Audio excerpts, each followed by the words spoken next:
আসসালামু আলাইকুম। কেমন আছেন সবাই? আশা করছি আল্লাহ তাআলার অশেষ রহমতে ভালো আছেন, সুস্থ আছেন। যে যেখান থেকে দেখছেন সকলে সুস্থ আছেন। আর এই তো আমরাও আল্লাহর রহমতে ভালো আছি। তো আজকে নতুন একটি দিনের ভিডিও শুরু করছি। সকলকে ওয়েলকাম জানাচ্ছি আমার রান্নাঘরে। আর এই তো রান্নাঘরে আজকে রান্নায় থাকছে গরুর মাংস বসিয়ে দিয়েছি। এটা গতকাল শুক্রবারের একটি ভিডিও, সেটাই আজকে আপনাদের মাঝে শেয়ার করব ভাবছি। তো বাকিটুকু আল্লাহ তাআলাই জানেন কতটুকু কি করতে পারবো। তবে গরুর মাংসটা প্রেশার কুকারে দিয়ে দিলাম, 2-3টা সিট তুলে নিব। আর এদিকে আমার ছাদ বাগান থেকে যে সবজিগুলো উঠিয়ে নিয়ে এসেছি সেটা ধুয়ে কেটে বেছে নিলাম। আর যে মাছটুকু দিয়ে রান্না করব সে মাছটাও ফ্রিজ থেকে বের করে ভিজিয়ে দিয়েছি নর্মাল হওয়ার অপেক্ষায়। তো এই তো বড় 2-3টা পেঁয়াজ কেটে একটু ভেজে নিচ্ছি হালকা একটু তেলের মাঝে। সেখানে হলুদ আর শুকনো মরিচ গুঁড়া অ্যাড করলাম। এরপরে মাছগুলো ছেড়ে দিব, সব সহকারে ভালো করে কষিয়ে নিব। যেহেতু শাক দিয়ে কোনো কিছু রান্না করলে আগে কিন্তু মাছটা ভালো করে কষিয়ে নিতে হয়, তা না হলে মাছের মধ্যে মশলাটা একটু কম ঢোকে। এই জন্যে মাছটা একটু ভালোভাবে কষিয়ে নিতে হবে। তো মাছের পিসগুলো আজকে ছোটোই করেছি, আর তেমন একটা পিসও দেই নাই, লেস তারপরে মানে কি বলে মাছের কান, এগুলো দিয়েই রান্না করব। তো আদা রসুন বাটা দিয়ে দিয়েছি এরই মাঝে কিন্তু 1 চা চামচ পরিমাণের, আর তেমন কিছুই দিব না।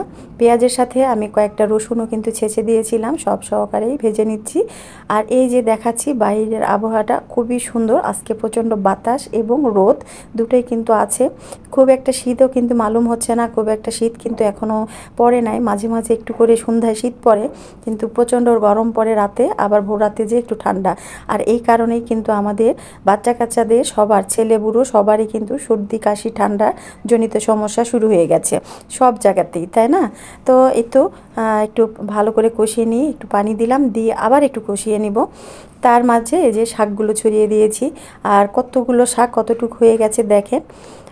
আসলে টাটকা শাকের ইয়েই আলাদা, কতগুলো পানিও বের হয়েছে। আমি কিন্তু মাছটাতে যা পানি দিয়েছিলাম সব কিছুই কিন্তু ভালো করে শুকিয়ে কষে নিয়েছি, তারপরে শাক দিয়েছি। তো এটা যতক্ষণ পানিটা শুকাবে না ততক্ষণ আমি রান্না করে নেব, তারপরে নামিয়ে নিব। আজকে কোনো ঝোল টোল কিছু থাকবে না, একটু শুকনা শুকনা করেই চচ্চড়ি করে ফেলবো। এই যে এরই মাঝে কিন্তু আমার চচ্চড়িটা হয়ে গেছে, আমি নামিয়ে নিয়েছি। আর এই ফ্রাই প্যানটাতেই আমি আজকে গরুর মাংসটা, যেটা প্রেশারে সিদ্ধ করে, সিদ্ধ মানে কি রান্নায় হয়ে গেছে, 3টা সিট যেহেতু দিয়ে দিয়েছি, এখন একটু ভালো করে কষিয়ে নেব। গরুর মাংস না কষালে কিন্তু অতটা মজা লাগে না। আর গরুর মাংসর একটা সমস্যা হলো কি, যে এটা অল্প রান্নাতে কিন্তু অতটা মজা লাগে না, যত রান্না হবে তত মজা হয়। তো 3টা সিট দিয়ে আগেই আমি দেখিয়েছি, সব কিছু দিয়ে মাংসটা মাখিয়ে তারপরে প্রেশারে বসিয়ে দিয়েছিলাম। 3টা সিট দিয়ে এই তো আধা ঘন্টা খানিক রেখে দিয়েছি। এর মাঝে কিন্তু আমার মাংসগুলো সিদ্ধই হয়ে গেছে।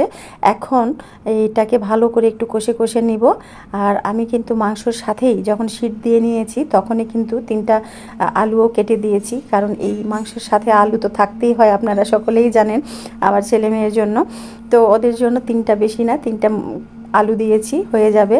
আর এখানে 2.5 কেজি গোশ আছে, পুরোটাই যা নিয়ে এসেছে পুরোটাই রান্না করে নিয়েছি, কারণ গরুর মাংসটা একটু ভালো করে কষে রান্না করে 2-3 দিন ধরে না খেলে মজা লাগে না।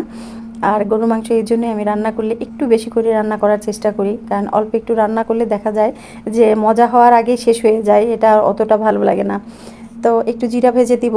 এই তো কথার ফাঁকে ফাঁকে কিন্তু গরুর মাংসটা আমার হয়ে আসছে। আর আজকে যেহেতু একবারে টাটকা গরু জবাই হয়েছিল, সেখান থেকেই নিয়ে এসেছে মাংসটা, গরুটাও ছিল নাকি একবারে কচি। তো এই জন্য একটু ঝোলঝোলি রাখবো। শীতের দিন যেহেতু আমার বাসায় কিন্তু রুটি পরোটা এগুলোই বেশি চলে। তো দেখা যায় দুপুরে ভাত রান্না করছি, রাত্রেবেলা সকালবেলা রুটি কিংবা পরোটা দুটার মধ্যে একটা থাকবে। তো এই জন্য একটু ঝোল ঝোল রাখলাম, যাতে ঝোল দিয়ে রুটি খেতে কিন্তু ভালো লাগে। মাংস হয়ে গেছে আমার, আমি এরকম ঝোলঝোলি রাখবো একটু।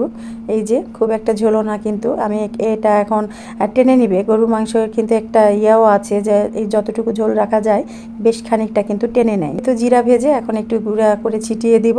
আর রান্নাটা ফাইনালি দেখাচ্ছি, এরকম অবস্থা হয়েছে আমার গরুর মাংস রান্না শেষ। আর এদিকে আমার ছোট মাছ না, শাক পাতা, বেশ কয়েক ধরনের শাক পাতা উঠিয়ে নিয়ে এসেছিলাম, সেগুলো চচ্চড়ি করে নিয়েছি। আর আজকে দুপুরের মেনুতে আমাদের এই ছিল, আর সেটাই আপনাদের সাথে শেয়ার করলাম, আশা করছি ভালো লাগবে।